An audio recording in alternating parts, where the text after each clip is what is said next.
24 की जंग शुरू हो चुकी है। पीएम मोदी ने एक बार फिर ये कंफर्म कर दिया है कि वो तीसरे टर्म में फिर अगली बार लाल किले का झंडा फहराएंगे। यानी कि पीएम मोदी जीत को लेकर कॉन्फिडेंट है, कोई कंफ्यूजन नहीं है। सवाल है कि आखिर पीएम मोदी आत्मविश्वास से इतने लबरेज क्यों हैं? क्या वजह है कि इस आत्मविश्वास के साथ प्रधानमंत्री ये तमाम बातें कहते नजर आ रहे हैं? इन तमाम सवालों के जवाब इस खास रिपोर्ट में।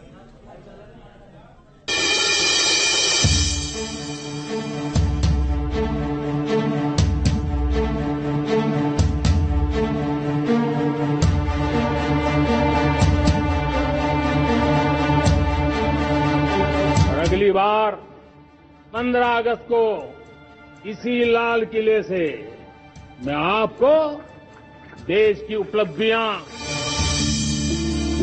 2024 में फिर एक बार भाजपा की प्रचंड विजय तय। 2028 में आप जब अविश्वास प्रस्ताव लेके आएंगे तब ये देश पहले 3 में होगा। संसद हो, बीजेपी कार्यकर्ताओं के साथ संवाद या फिर लाल किले की प्राचीर से देश को संबोधन, मोदी कॉन्फिडेंट है 2024 में वो फिर आ रहे हैं। 2024 के चुनाव में अब साल भर का भी वक्त नहीं बचा है। अगले साल चुनावी मैदान में जाना है, लेकिन मोदी के माथे पर ना तो शिकन है और न ही कोई कंफ्यूजन। वो कन्फर्म है 24 में तीसरा टर्म है। आने वाले 5 साल अभूतपूर्व विकास के हैं। 2047 के सपने को साकार करने का सबसे बड़ा स्वर्णिम पल आने वाले 5 साल है।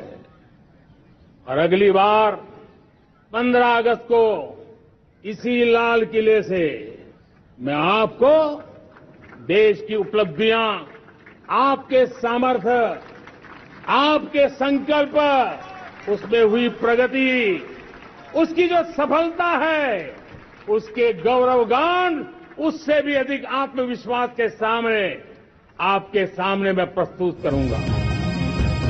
तो सवाल आपके जहन में यही होगा कि आखिर पीएम मोदी आत्मविश्वास से इतने लबरेज क्यों हैं? तीसरी बार सरकार बनाने का भरोसा कैसे पैदा हो रहा है? 2024 में फिर एक बार भाजपा की प्रचंड विजय तय। इसी वजह से ये सारे विपक्षी दल बौखलाए हुए हैं। मोदी के सामने चुनौती को भी देखें तो विपक्ष एक तरह से बौना नजर आता है। इंडिया नाम का गठबंधन जरूर तैयार हुआ है, लेकिन मोदी बखूबी जानते हैं कि विपक्षी गठबंधन पर कब, कहां और कैसे चोट करनी है। मोदी के पास 10 सालों के कामकाज का हिसाब है। लगातार चुनाव जीतने के बाद मिला जनता का भरोसा है, तो विपक्ष को घेरने के लिए परिवारवाद और भ्रष्टाचार जैसी वो कमजोर नस है जिस पर विपक्ष घिरता हुआ नजर आता है। अगर सपनों को सिद्ध करना है, संकल्प को पार करना है, तो हमें ये आंख मिचौली बंद करके, आंख में आंख मिला करके 3 बुराइयों से लड़ना बहुत समय की मांग है। हमें इन 3 बुराइयों के खिलाफ पूरे सामर्थ्य के साथ लड़ना है। भ्रष्टाचार, परिवारवाद, तुष्टीकरण, ये चुनौतियां हमारे ये ऐसी चीजें पनपी है जो हमारे देश के लोगों का जो आकांक्षा है उसका दमन करती है। विपक्ष को घेरना कैसे है टीम मोदी बखूबी जानती है, लेकिन देश को ऊंचाइयों की तरफ ले जाने का प्रण इस हौसले को और मजबूती देता है। दुनिया में तीसरी बड़ी अर्थव्यवस्था की तरफ बढ़ रहा भारत ये बताता है कि 10 साल में मोदी सरकार ने इस दिशा में क्या काम किए हैं।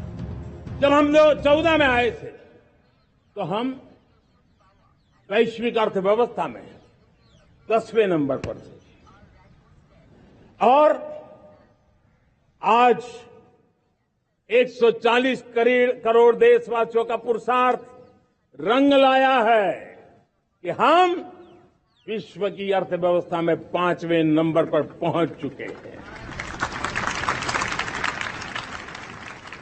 और मैं आपको विश्वास दिलाता हूं, आने वाले 5 साल में मोदी का गारंटी है, देश पहले 3 वैश्विक इकोनॉमी में अपना जगह ले लेगा। रोड नेटवर्क हो या फिर देश की सुरक्षा का मामला, मोदी सरकार ने ये भरोसा दिलाया है कि देश आगे बढ़ चला है और अब दुश्मन भी आंख उठाने की हिमाकत नहीं कर सकते। मोदी हर मंच से अपने सरकार के कामकाज का पुरजोर तरीके से हिसाब देते हैं। अविश्वास प्रस्ताव के दौरान जवाब देने की बात हो या फिर लाल किले की प्राचीर, सुनिए और समझिए मोदी के कॉन्फिडेंस की असली वजह। 10 साल पहले राज्यों को 30 लाख करोड़ रुपए भारत सरकार की तरफ से जाते थे। पिछले 9 साल में यह आंकड़ा 100 लाख करोड़ पर पहुंचा है। पहले स्थानीय निकाय के विकास के लिए भारत सरकार के खजाने से 70,000 करोड़ रुपया जाता था, आज वो 3 लाख करोड़ से भी ज्यादा जा रहा है। पहले गरीबों के घर बनाने के लिए 90,000 करोड़ रुपया खर्च होता था, आज वो 4 गुना होकर के 4 लाख करोड़ से भी ज्यादा खर्च गरीबों के घर बनाने के लिए हो रहा है। पीएम मोदी ने पिछले 10 सालों में गरीब और मध्यम वर्ग का भरोसा जीता है। पीएम मोदी का दावा है कि 13.5 करोड़ लोग गरीबी से बाहर आए और ये बदलाव मील का पत्थर साबित हो रहा है। आज जो 13.5 करोड़ गरीबी से बाहर आए हुए लोग हैं, वो एक प्रकार से मध्यम वर्ग की ताकत बन जाते हैं। जब गरीब की खरीद शक्ति बढ़ती है तो मध्यम वर्ग की व्यापार शक्ति बढ़ती है। जब गांव की खरीद शक्ति बढ़ती है तब कस्बे और शहर की आर्थिक व्यवस्था और तेज गति से दौड़ती है। और यही इंटरकनेक्टेड हमारा अर्थचक्र होता है। हम उसको बल देकर के आगे चलना चाहते हैं। वोट के लिहाज से देखा जाए तो सबसे बड़ा वर्ग मिडिल क्लास है। पीएम मोदी ने टैक्स रिफॉर्म कर बड़े वर्ग को भी साथ लिया है। मेरे मध्यम वर्ग के परिवार को जब 2 लाख से 7 लाख इनकम टैक्स की सीमा बढ़ जाती है तो सबसे बड़ा लाभ सैलरी क्लास को होता है, मेरे मध्यम वर्ग को होता है। जो वादा था वो विश्वास में बदल गया, क्योंकि मैंने परिवर्तन का वादा किया था। रिफॉर्म, परफॉर्म, ट्रांसफॉर्म के द्वारा मैंने इस वादे को विश्वास में बदल दिया। पीएम मोदी लाल किले से कई बड़ी योजनाओं का ऐलान कर चुके हैं। इन योजनाओं का लाभ हर वर्ग को मिला है। इसके पीछे पीएम मोदी सरकार की रीति और नीति को मानते हैं। भारत का सबसे बड़ा सामर्थ्य बना है भरोसा। भारत का सबसे बड़ा सामर्थ्य बना है विश्वास। जन जन में हमारा विश्वास, जन जन का सरकार पर विश्वास, जन जन का देश के उज्जवल भविष्य पर विश्वास और विश्व का भी भारत के प्रति विश्वास। ये विश्वास हमारी नीतियों का है, हमारी रीति का है। भारत के उज्जवल भविष्य को जिस निर्धारित मजबूत कदमों से हम आगे बढ़ा रहे हैं उसका है। मोदी की दूसरी सबसे बड़ी ताकत युवा है। पीएम मोदी बार बार युवा शक्ति का जिक्र करते हैं। सरकार की नीतियों की बदौलत युवा वर्ग नई ऊंचाई भी छू रहा है, जिससे मोदी का आत्मविश्वास बढ़ रहा है। भारत ने जो कमाल कर रहा है, मेरे टीयर 2, टीयर 3 सिटी के युवा भी आज मेरे देश का भाग्य गढ़ रहे हैं। छोटे छोटे स्थान के मेरे नौजवान, और मैं आज बड़े विश्वास से कहता हूं, देश का ये जो सामर्थ्य नया नजर आ रहा है, और इसलिए मैं कहता हूं हमारे छोटे शहर आकार और आबादी में छोटे हो सकते हैं। ये हमारे छोटे छोटे शहर, हमारे कस्बे आकार और आबादी में छोटे हो सकते हैं, लेकिन आशा और आकांक्षा, प्रयास और प्रभाव वो किसी से कम नहीं है। वादों पर खरा उतरना मोदी सरकार की सबसे बड़ी ताकत है। जो वादे किए उन्हें जमीन पर उतारा।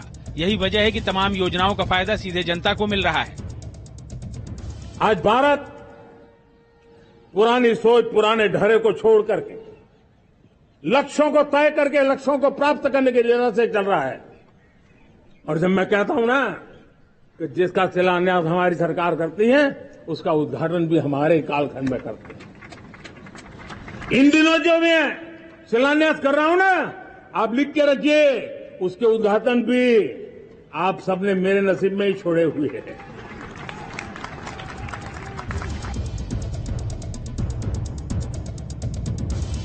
मोदी सरकार ने किसानों की खुशहाली को लेकर भी कई कदम उठाए हैं। किसान सम्मान निधि से आज करोड़ों किसान फायदा उठा रहे हैं। आज गांव-गांव तक इंटरनेट पहुंच रहा है, तो क्वांटम कंप्यूटर के लिए भी देश तय कर रहता है। नैनो यूरिया, नैनो डीएपी, उस पर काम हो रहा है, तो दूसरी तरफ जैविक खेती पर भी हम बल दे रहे हैं। आज किसान उत्पादक संघ एफपीओ का निर्माण हो रहा है, तो हम सेमीकंडक्टर का भी निर्माण करने के लिए जा रहे हैं।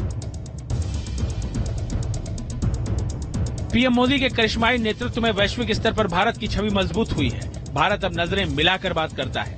G20 सम्मेलन की मेजबानी मिलना इसकी सबसे बड़ी मिसाल है। आज देश में G20 समिट के मेहमान नवाजी का भारत को अवसर मिला है।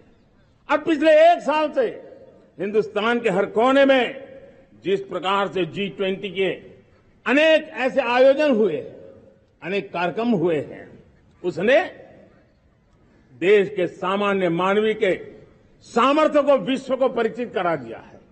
भारत की विविधता का परिचय कराया है।